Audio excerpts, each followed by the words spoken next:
Now, let's start with number one. Did Jowie know Monica before her death?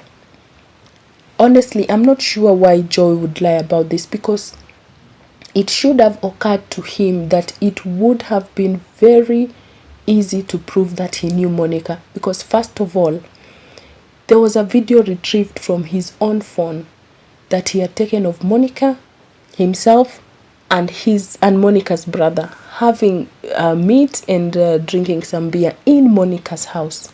So he should have known that this video was out there. Number two, he knew that George Kimani, Monica's brother, knew that Jowie and Monica went to the same university and knew that Jowie and Monica were friends and were talking.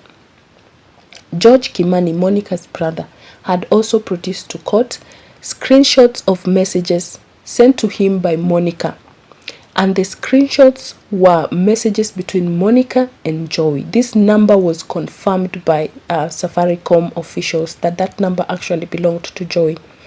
So by virtue of this evidence produced to the court determined that yes, Jowie did know Monica before her death. So number one, Jowie nil, prosecution 1. Let's move to the second question.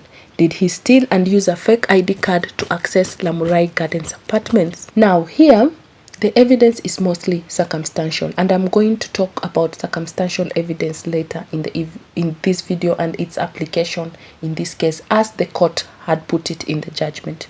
So on 17th September 2018, one Dominic said that he visited Royal Park Estate in Langata to look for casual work. And as is the norm in most gated communities, when you enter, you write down your details at the gate with the security guards, and you leave a copy of your ID, or you leave your, not even a copy, you leave your original ID with them. You go in, do what you came to do, and when on your way out, you sign out and you pick your ID and you leave. So Dominic said when he came back to the gate and signed out, they could not find his ID. So he came back the next day and they still hadn't found it. And the prosecution called the registrar of persons, who came in and testified that Dominic went in and applied for a duplicate of his ID in 2019. So this proves that indeed he lost this ID on 17th September and he got a duplicate in 2019.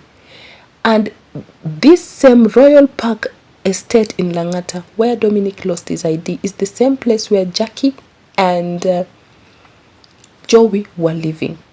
So is it a coincidence that 2 days before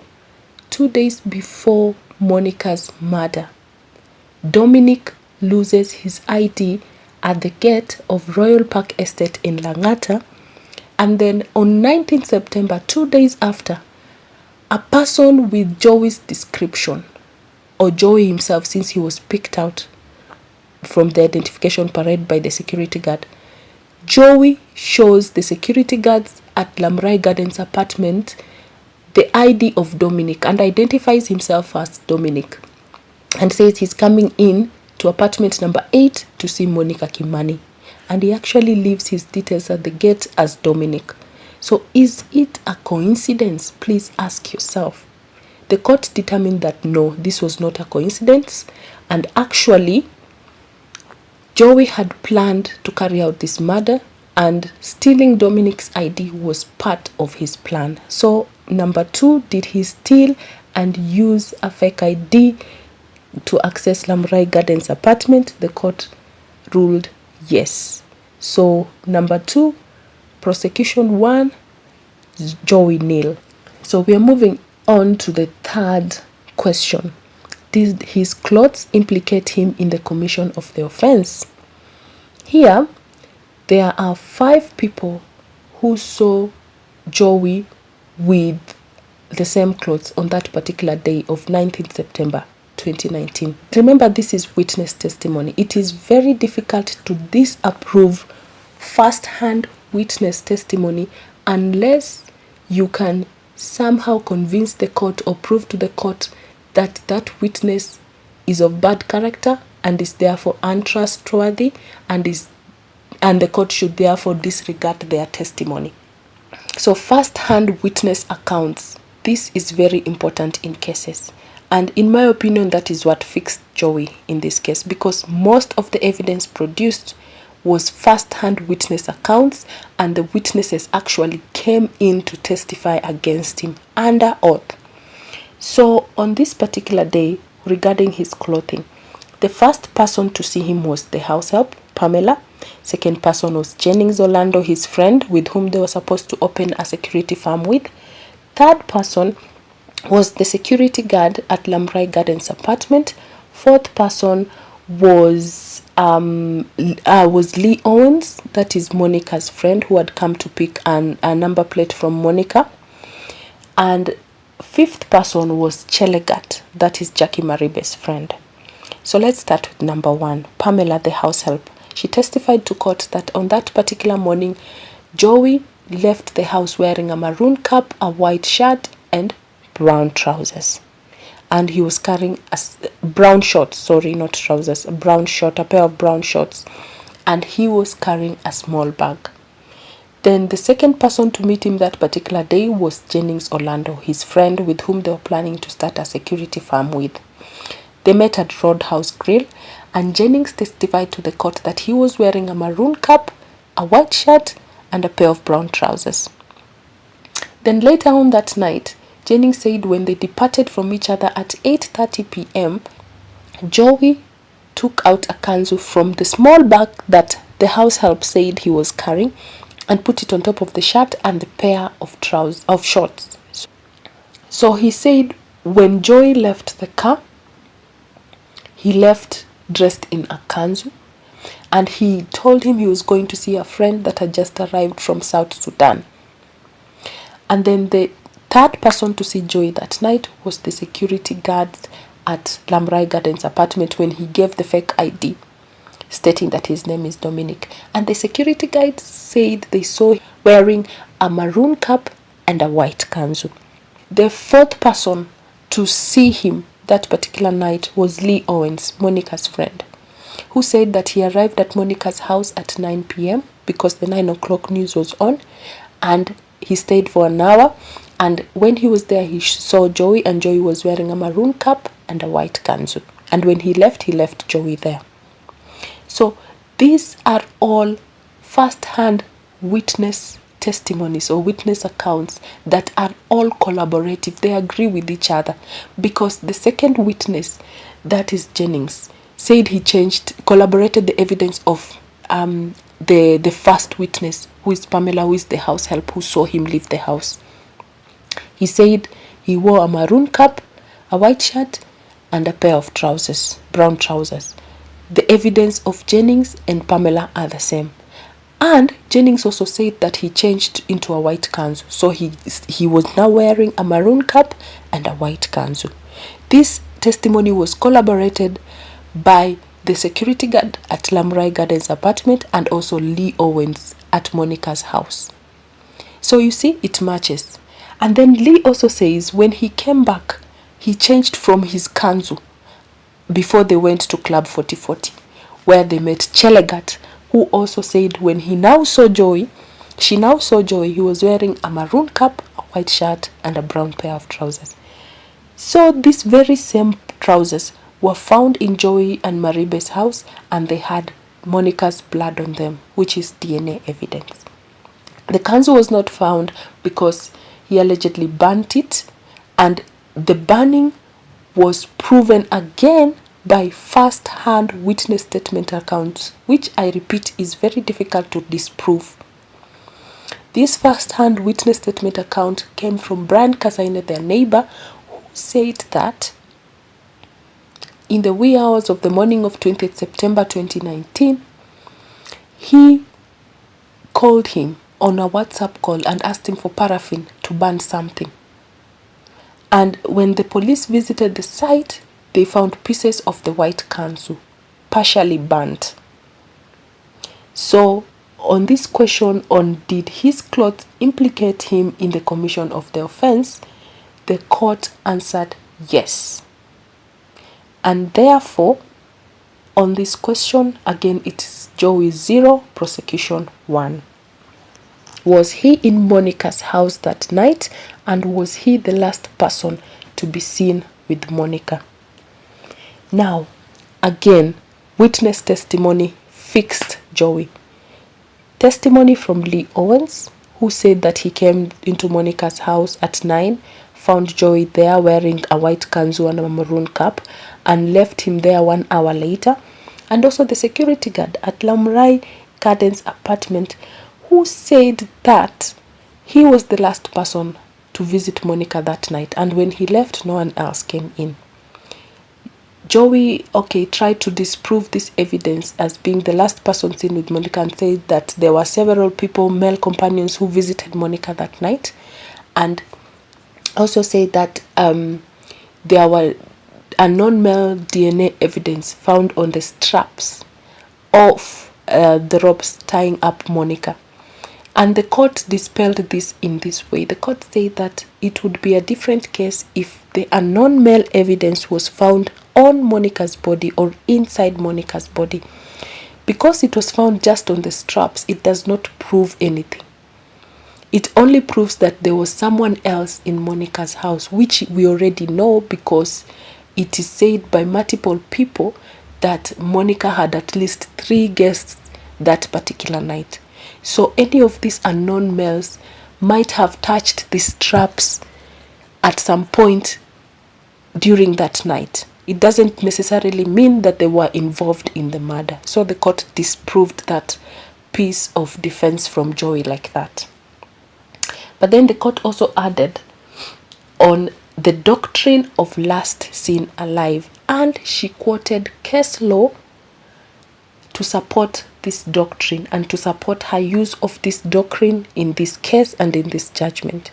She said that, and I quote, "The doctrine of last seen alive is based on circumstantial evidence where the Court of Appeal prescribed that the person last seen with the deceased before their death was responsible for their death and is expected to provide an explanation as to what happened." So in this case, there was first-hand witness accounts of both Lee Owens and the security guard at Lamrai Gardens apartments, whose name we don't know because he's a protected witness, that put Jowie at the scene as the last person to meet Monica that night. And therefore, based on the doctrine of last seen alive, the court held him responsible to explain what happened to Monica. So on this 4th question of was he in Monica's house that night, the court answered yes, because of first-hand testimony from witnesses that saw him there. And was he the last person to be seen with Monica? The court also answered yes, again because of first-hand witness testimony. So here, Jowie 0, prosecution 1. So number 5, the 5th question, did he have a gun that he used to subdue Monica? Here, there were again 2 witness statements. One from Brian Kasaini, the neighbor who is the owner of the gun, and 2 from Jennings Orlando, Jowie's friend, who was him that particular night at Roadhouse.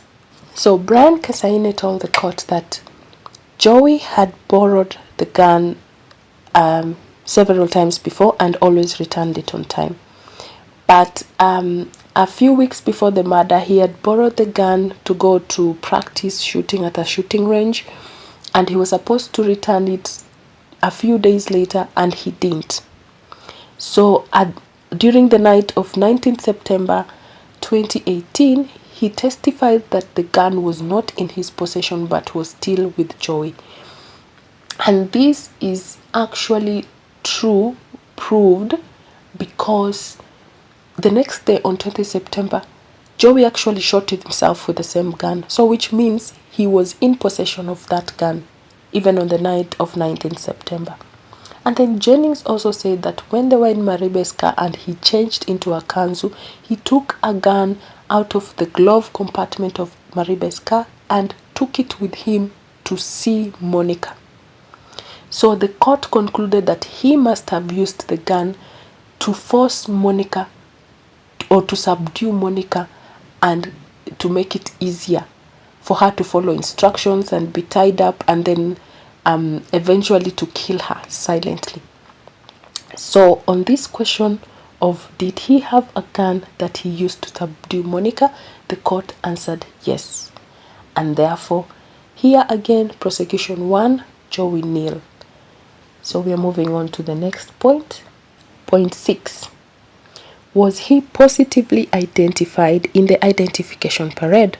For those who don't know, an identification parade, it happens, they pick out 5, 6, 7 people who are of the same height, body build, complexion, general appearance with the accused person, and they put them behind a glass wall, and then they bring in witnesses who stand on the other side of the glass wall. The witnesses can see the accused persons or the suspects, but the suspects cannot see the witnesses.